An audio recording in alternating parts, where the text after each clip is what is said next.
Hello friends, मैं रानी शर्मा स्वागत करती हूँ आपका अपने चैनल बी अ टीचर पर। तो चलिए आज हम यूरी ब्रेनर की थियरी पढ़ेंगे। इकोलॉजिकल मॉडल कहेंगे इसको या फिर इकोलॉजिकल सिस्टम, कुछ भी कह सकते हैं इनकी थियरी का नाम। और इन्होंने एक्चुअली ये थियरी दी थी कि बच्चे का विकास समाज में कैसे होता है, मतलब समाज किस तरह से महत्वपूर्ण है, एक किस किस परिप्रेक्ष्य में कह सकते हैं। तो चलिए देख लेते हैं बच्चे के डेवलपमेंट में इनका जो थियरी है वो किस तरह से महत्वपूर्ण रोल प्ले करती है। तो एक्चुअली इकोलॉजिकल मॉडल या फिर इकोलॉजिकल सिस्टम थियरी का मतलब होता है पारिस्थितिकी तंत्र का सिद्धांत, ठीक है। और ecological system theory also called human ecology theory, इसको ह्यूमन इकोलॉजी थियरी भी कहते हैं, जो कि यूरी ब्रेनर, थोड़ा लंबा सा नाम है, ब्रेनर। ओके, थोड़ा सिलेबल में अलग अलग करके बोलेंगे ना, सिलेबल करके तो आ जाएगा। यूरी ब्रेनर, और जो कि इन्होंने दी थी 1970 में, ठीक है। इसमें इन्होंने क्या दिए थे, 5 लेवल दिए थे इस थियरी के, 5 लेवल दिए थे इस थियरी के। ओके, कौन कौन से हैं देख लेते हैं। पहली बात तो ये जान लेते हैं कि जो थियरी है उसमें ऑर्गेनिज्म यानी कि जो जीव होता है, मनुष्य है, वो इंटरेक्ट करता है किसके साथ, एनवायरनमेंट के साथ। एनवायरनमेंट के साथ इंटरेक्ट करके उसका डेवलपमेंट होता है किस तरह से, वो जानेंगे। दूसरी बात ये है कि जो इकोलॉजी वर्ड है वो सबसे पहले किसके द्वारा दिया गया था, सबसे पहले का ये वर्ड जो किसके द्वारा दिया गया था, आपने पढ़ा होगा, ईवीएस में ही है एक, अर्नेस्ट हैकल के द्वारा ये जो इकोलॉजी वर्ड है वो दिया गया था। कब, 1869 में, ठीक है। अब क्या देख लेते हैं, ये जो यूरी ब्रेनर हैं, इनकी जो थियरी है, environment interaction affect the development of children, वो जो अभी मैं बता चुकी हूँ कि इनकी जो थियरी किस तरह से एनवायरनमेंट के साथ इंटरेक्ट करके बच्चे का डेवलपमेंट अफेक्ट होता है, नॉट इफेक्ट, ओके, प्रभाव डालती है। दूसरा है, इसमें 5 लेवल्स दिए हैं, एनवायरनमेंट में 5 लेवल दिए हैं इस थियरी के। तो ये जो लेवल हैं 5, उनको हम यदि निमोनिक बना के याद कर लेना, MMEMC, ये मैंने पहले उसका फर्स्ट लेटर इसीलिए लिख के रखा है। आपको जो आसान लगता है ना उस तरह से बना ले, जैसे M for make my earn much chronic, या फिर आप किसी भी तरह से जो आपको सुटेबल लगे वो बना सकते हैं, ठीक है। मेक माई अर्निंग मच क्रॉनिक, ऐसे करके याद हो जाए तो अच्छी बात है, नहीं तो आप अपने हिसाब से बनाइए, याद हो जाना चाहिए, मेक माई earning much chronic. Okay, make माई अर्निंग तो याद हो ही जाएगा, और मच क्रॉनिक ये वर्ड तो इजी हैं तो याद हो जाएंगे। इनसे क्या होगा, आपको लेवल्स याद रखने में आसानी होगी। फर्स्ट M फॉर होता है माइक्रो, ये हिंदी में भी इनका यही नाम है, तो हिंदी वाले भी माइक्रो सिस्टम करके ही याद करें, मंडल कह सकते हैं, बस इतना अलग हो सकता है, नहीं तो माइक्रो ही रहेगा। सूक्ष्म भी बोल सकते हैं, लेकिन ज़्यादातर एग्ज़ाम में आप देखिए इंग्लिश में ही आते हैं, और ये CTET में तो ज़्यादा नहीं, इसके बारे में नहीं आता था, लेकिन जो अदर स्टेट के एग्ज़ाम हैं, और आजकल आने लगी है ये थियरी, पहले इतना नहीं आती थी लेकिन आजकल आने लगी है, इसलिए हमें इसको समझ लेना चाहिए, 1-2 नंबर आसानी से आ जाएंगे। और छोटी सी थियरी है, बहुत आसानी से समझ में आ जाएगी, कुछ इसमें समझने के लिए ज़्यादा है भी नहीं। तो इसका फर्स्ट लेवल है माइक्रो सिस्टम, दूसरा लेवल है मीजो सिस्टम, और तीसरा लेवल है एक्सो सिस्टम, और फोर्थ है मैक्रो। नॉट, ये ऊपर का माइक्रो है, नीचे का जो 4th नंबर का है वो मैक्रो है, ठीक है। और 5th नंबर का है क्रोनो। अब इनको थोड़ा डिटेल में समझ लेते हैं एक एक थियरी को, कि ये बच्चे को किस तरह से प्रभावित करती हैं।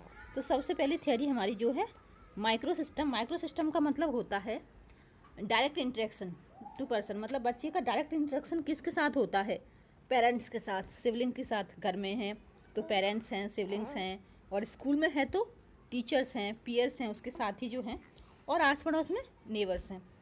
तो बच्चा इन लोगों से डायरेक्ट इंटरेक्ट करता है ना, चाहे पेरेंट्स हों, भाई बहन हों, सिबलिंग्स, टीचर्स हो, पीयर्स हों या पड़ोसी यानी नेबर्स हों, तो जिनके साथ में बच्चे का डायरेक्ट इंटरेक्शन होता है वो आएंगे माइक्रो सिस्टम में। ठीक है, बहुत ही इजी थियरी है, आपको एक बार में ही समझ में आ जाएगी। ना समझ में आए तो आप दोबारा वीडियो देख लेना, एक बार में पक्का आप वीडियो देख के समझ जाएंगे। सेकंड जो लेवल है वो है मीज़ो सिस्टम। मीज़ो क्या है? जैसे फर्स्ट में हमने देखा माइक्रो में क्या था, बच्चा जिनके साथ डायरेक्ट इंटरेक्ट करता है, और मीज़ो में क्या आ जाएगा? Interaction between two micro system. जैसे माइक्रो सिस्टम में क्या क्या था हमारा? पेरेंट्स से टीचर थे। अब मीज़ो में क्या आ गया? पेरेंट्स और टीचर के बीच का जो इंटरेक्शन है वो आ जाएगा मीज़ो सिस्टम में। घर में पेरेंट्स होंगे, ठीक है, घर में पेरेंट्स हैं और स्कूल में टीचर हैं। जो पीटीएम होती है स्कूल में, प्रश्न यहीं से आता है कि पीटीएम किस सिस्टम में आएगी, तो पीटीएम जो है वो मीज़ो सिस्टम में आती है। ठीक है, ओके, तो ये यहाँ से क्लियर हो गया। पीटीएम के बाद जब भी आए ना पेरेंट्स टीचर मीटिंग की, तो वो आएगी आपकी मीज़ो सिस्टम में। फिर थर्ड है एक्सो सिस्टम। एक्सो सिस्टम क्या है? Exosystem affect child development indirect in this system. मतलब इसमें क्या है, बच्चा डायरेक्ट इंटरेक्ट नहीं करता। इससे पहले की जो दो लेवल थी उनमें क्या है, बच्चा डायरेक्टली इन्वॉल्व था, लेकिन जो एक्सो सिस्टम है उसमें डायरेक्टली इन्वॉल्व नहीं है। किस तरह से? इसमें क्या हो सकता है, जैसे वर्क प्लेस ऑफ पेरेंट्स, माता पिता का कोई वर्क प्लेस है, वहाँ पे पिता को कोई प्रॉब्लम है, कुछ प्रॉब्लम हुई, गुस्सा आया, घर पे आके गुस्सा किया बच्चे को, या खुशी का माहौल है, माता पिता अपने काम से आते हैं और खुश रहते हैं, तो बच्चे के साथ जिस तरह से इंटरेक्ट करते हैं, जिस तरह का बिहेव करते हैं, उसका बच्चे पर काफ़ी प्रभाव पड़ता है। तो इसमें डायरेक्ट तो बच्चा माता पिता के वर्क प्लेस पर जा नहीं रहा है, ठीक है, लेकिन फिर भी उस पर इसका प्रभाव पड़ रहा है, क्योंकि माता पिता का जो स्वभाव है वर्क प्लेस पे, उनके साथ कैसा व्यवहार हुआ है, घर में आके वो उसी तरह से व्यवहार करते हैं, तो वो चीज़ बच्चे को भी अफेक्ट करती है। ठीक है, फिर है क्या चीज़, ट्रांसफ़र ऑफ पेरेंट्स भी हो सकता है। जैसे माता पिता का ट्रांसफ़र होता रहता है, तो बच्चा भी अब नए स्कूल में जाएगा, नए टीचर से मिलेगा, तो उसका भी असर पड़ेगा ना बच्चे पे। जहाँ पहले से वो रहता था वहाँ उनके टीचर को अच्छे समझ चुका है, दूसरी जगह आएगा तो उसको थोड़ी सी दिक्कत हो सकती है। ठीक है, मीडिया भी है, एक्सो सिस्टम के अंदर आपका मीडिया भी आ जाएगा। ठीक है, तो ये एक्सो सिस्टम हो गया। फिर है मैक्रो। मैक्रो क्या है? मैक्रो सिस्टम में आपका कल्चर आ जाएगा, race, caste, laws, economic status. जैसे मान लीजिए आपका कल्चर किस तरह का है, उससे आप प्रभावित होंगे, किस कास्ट से हैं, समाज के क्या नियम कानून हैं, तो वो सब आपको प्रभावित करेंगे। और इकोनॉमिक स्टेटस, मान लीजिए आप अच्छे घर परिवार से हैं, आपकी परवरिश अच्छे से हुई है, उसका भी प्रभाव पड़ेगा। और इकोनॉमिक स्टेटस थोड़ा वीक है तो उसका भी प्रभाव पड़ेगा। ठीक है, तो ये तो हमारा हो गया मैक्रो सिस्टम, फोर्थ नंबर का। अब जो फिफ्थ लेवल है वो है क्रोनो सिस्टम। तो क्रोनो सिस्टम में आ जाएगा चेंजेस इन हिस्टोरिकल पर्सपेक्टिव। जैसे मान लीजिए अब क्या होता है, डाइवर्स ऑफ पेरेंट्स, जैसे माता पिता के डाइवर्स हो जाता है, तो उसका भी प्रभाव काफ़ी बच्चों पे पड़ता है, उनके जीवन पर, उनके डेवलपमेंट पर। बच्चे यदि माता पिता के साथ रह कर बढ़ते हैं पढ़ते हैं तो कुछ और ही बात होती है, और अलग अलग कुछ और ही, तो ये सब का प्रभाव बच्चों पे पड़ता है। अभी क्रोनिकल सिस्टम में ये कोरोना डिजीज़ है, ये भी आ गया। अब पूरा साल निकल गया, 2020 तो पता ही नहीं चला, 2021 में भी पता नहीं स्कूल का क्या होगा, खुलेंगी नहीं खुलेंगी, ये सब, तो इन सब चीज़ों का भी काफ़ी प्रभाव पड़ता है। तो ये आ जाएंगे आपके क्रोनो सिस्टम के अंतर्गत। जिन जो लंबे समय तक लोगों को प्रभावित करें वो आ जाते हैं क्रोनो सिस्टम के अंदर। यूट्यूब है, अब इंटरनेट है, तो इसका भी काफ़ी प्रभाव है। आज से 10 साल पहले तक हम सिर्फ ऑफलाइन ही पढ़ते थे, लेकिन ऑनलाइन अभी हमारे पास एक और ऑप्शन है। तो ये क्या हुआ है, ये क्रोनो सिस्टम के अंतर्गत आ गया, क्योंकि ये एक हिस्टोरिकल पर्सपेक्टिव से ये चेंजेस हैं।